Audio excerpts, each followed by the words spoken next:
પ્રથમ પ્રશ્ન છે ₹800 ના 15% કેટલા થાય? ₹800 ના 15% કેટલા થાય? 800 ના 15% એટલે 800 ગુણ્યા 15 છેદમાં 100 ટકાવારી છે એટલે હંમેશા 100 એ નીકળે છેદમાં 100 ડબલ ઝીરા કેન્સલ 15 ગુણ્યા 8 120 એટલે જવાબ આવશે બી ₹120.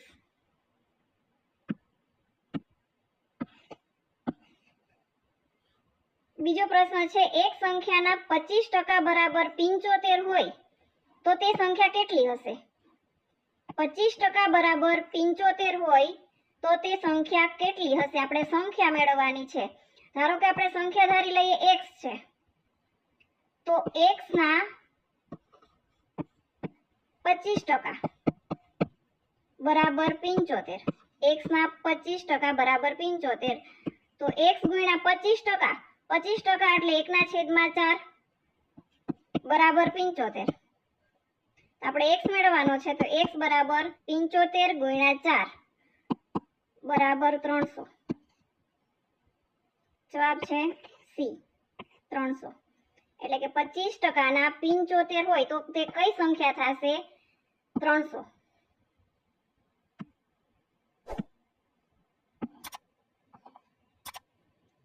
આગળનો પ્રશ્ન છે ₹5000 પર 2 વર્ષ માટે 10% નું સાદું વ્યાજ મેળવવાનું છે. ₹5000 પર 2 વર્ષ માટે 10% નું સાદું વ્યાજ. સાદું વ્યાજ મેળવીએ તો 5000 ના 10%. 5000 ના 10% ટકા એટલે છેદમાં 100. 5000 ના 10% થશે 500. તો એક વર્ષ માટે રૂપિયા કેટલા થયા? 500. તો આપણે એમ પૂછ્યું છે કે 2 વર્ષ માટે સાદું વ્યાજ કેટલું થાય? તો 2 વર્ષ માટે આપણે અહીંયા મળ્યું છે 500 એ 1 વર્ષ માટે મળ્યું. 2 વર્ષ માટે મેળવવું હોય તો 2 ગુણ્યા 500 બરાબર આવશે 1000. જવાબ છે સી.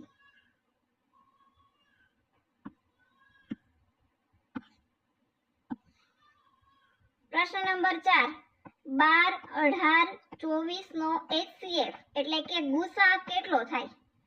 અહીંયા તમને HCF મેળવવાનો છે. HCF એટલે ગુસા ગુરુત્તમ સામાન્ય અવયવ. એટલે અહીંયા તમારે 12, 18 અને 24 આ ત્રણ સંખ્યા આપેલી છે. એમાં મોટા મોટી સંખ્યા છે 24.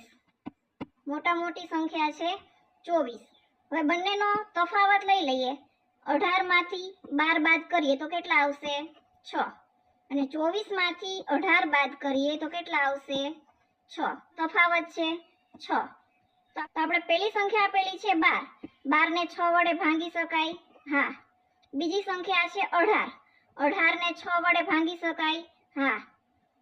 ત્રીજી સંખ્યા છે 24. 24 ને પણ 6 વડે ભાંગી શકાય. તો અહીંયા મોટા મોટો એનો અવયવ થશે 6. જવાબ આવશે બી.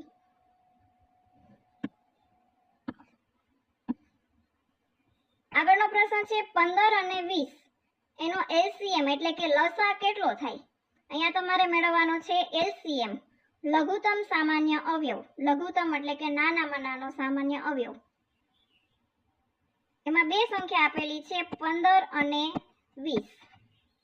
હવે મોટા મોટી સંખ્યા છે 20.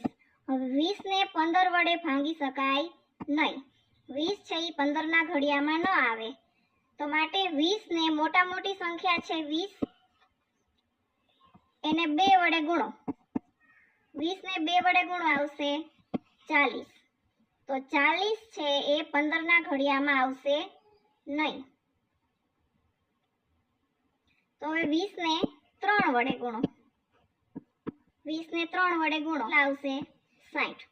તો 60 છે એ 15 ના ઘડિયામાં આવશે. 15 4 60 માટે એનો લઘુત્તમ સામાન્ય અવયવ આવશે LCM આવશે 60. જવાબ આવશે સી.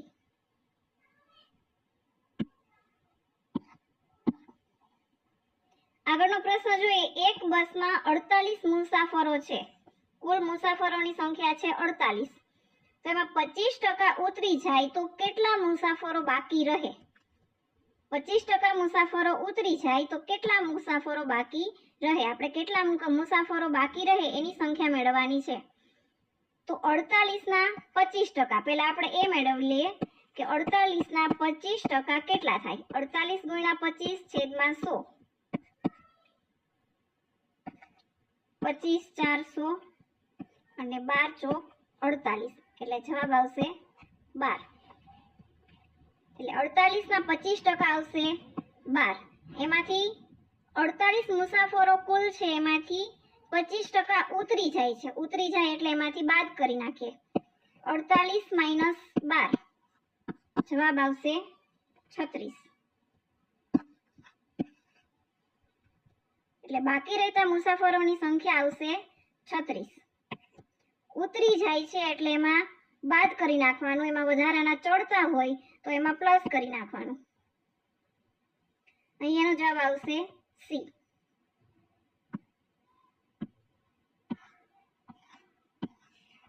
આગળનો પ્રશ્ન જોઈએ. 2/3 બરાબર 18/x. x છે એ સંખ્યા આપણે મેળવવાની છે. તો અહીંયા કઈ સંખ્યા આવશે? 2/3 બરાબર 18/x. 2 ને કેટલા વડે ગુણતા 18 આવશે? 2 ને તમે કેટલા વડે ગુણશો ત્યારે 18 આવશે? 9 વડે. 9 2 18. તો એવી જ રીતે જેટલી સંખ્યા વડે તમે અહીં ગુણો એટલી સંખ્યા વડે બીજી સંખ્યાને ગુણવાની. તો 3 ગુણ્યા 9 27. Option B 27. એનો જવાબ આવશે બી. પહેલી સંખ્યાને જેટલી સંખ્યા વડે ગુણી હોય એટલી જ સંખ્યાને બીજી સંખ્યા વડે ગુણવાની, એટલે તમારો જવાબ આવશે.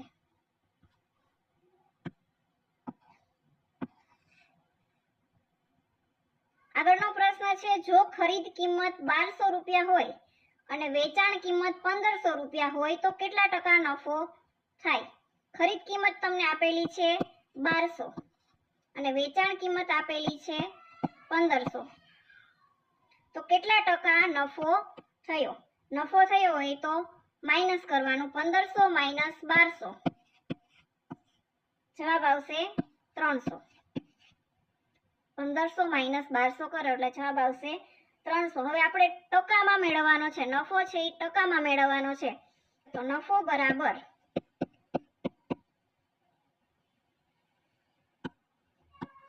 300/1200 મૂળ રાશિ. 300 રૂપિયા નફો થયો છે, મૂળ રાશિ છે 1200, એને ગુણ્યા 100. 0 0 કેન્સલ કરો એટલે 3 4 12, એટલે 100/4. 100/4 એટલે 25 4 100, જવાબ આવશે 25. 25% નફો થયો. Option B.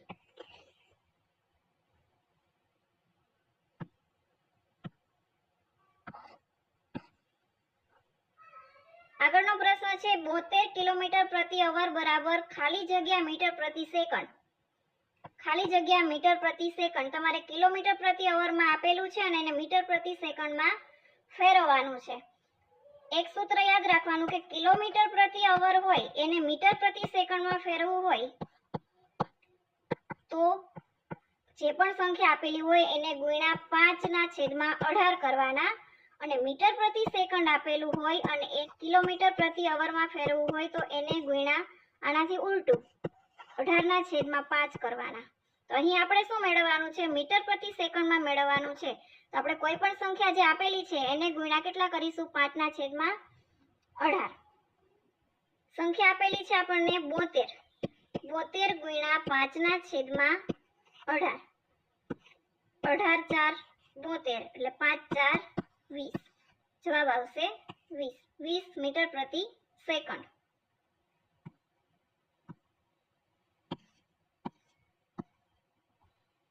આગળનો પ્રશ્ન જોઈએ. 144 નું વર્ગમૂળ કેટલું થાય? 144 નું વર્ગમૂળ કેટલું થાય? અહીં તમને ઓપ્શન આપેલા છે. ઓપ્શન ઉપરથી તમારે જવાબ આપવાનો છે. પહેલો ઓપ્શન જોઈએ 10. 10 નું વર્ગમૂળ. વર્ગમૂળ એટલે કે 2 વાર ગુણાકાર. અને એનું વર્ગમૂળ એટલે જે સંખ્યા આપેલી છે તે 10 ગુણ્યા 10 કરીએ એટલે જવાબ આવશે 100. તો 100 નું વર્ગમૂળ છે એ કેટલું થાય 10. આપણે અહીંયા કેટલા જોઈએ છે 144 થવા જોઈએ. તો 11 નું વર્ગમૂળ જોઈએ 11 ગુણ્યા 11 બરાબર 121. એ પણ સંખ્યા નહીં આવે, આ પણ સંખ્યા નહીં આવે. ત્રીજો ઓપ્શન જોઈએ 12.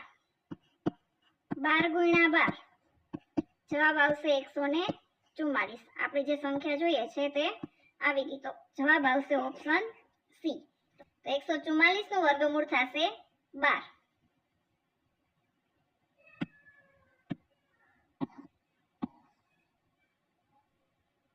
આગળનો પ્રશ્ન જોઈએ 15 માણસ 12 દિવસમાં કામ કરે તો 20 માણસ કેટલા દિવસમાં કામ કરે? માણસની સંખ્યા આપેલી છે અને દિવસની સંખ્યા તમને આપેલી છે. 15 માણસ છે એ 12 દિવસમાં કામ કરે છે. દિવસોની સંખ્યા કેટલી છે 12 દિવસ. તો 20 માણસ કેટલા દિવસ કામ કરશે? તો અહીંયા 15 માણસ છે એ 12 દિવસમાં કામ કરે છે એટલે 15 ગુણ્યા 12 જવાબ આવશે 180. જે 20 માણસ છે એ કેટલા દિવસમાં કામ કરશે? કેટલા દિવસમાં કામ કરશે? તો 180 ભાગ્યા 20 એટલે જવાબ આવશે 9. 9 દિવસમાં તે કામ કરશે. અહીંયા જવાબ આવશે બી.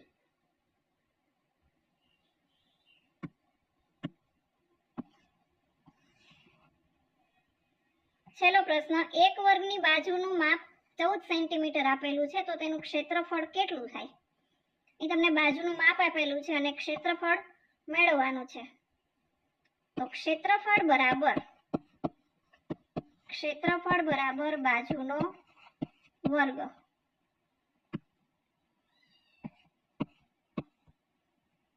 ક્ષેત્રફળ આપણે મેળવવાની છે. બાજુનું માપ તમને આપેલું છે 14. બાજુનો વર્ગ એટલે 2 વાર ગુણાકાર 14 ગુણ્યા 14 જવાબ આવશે 196.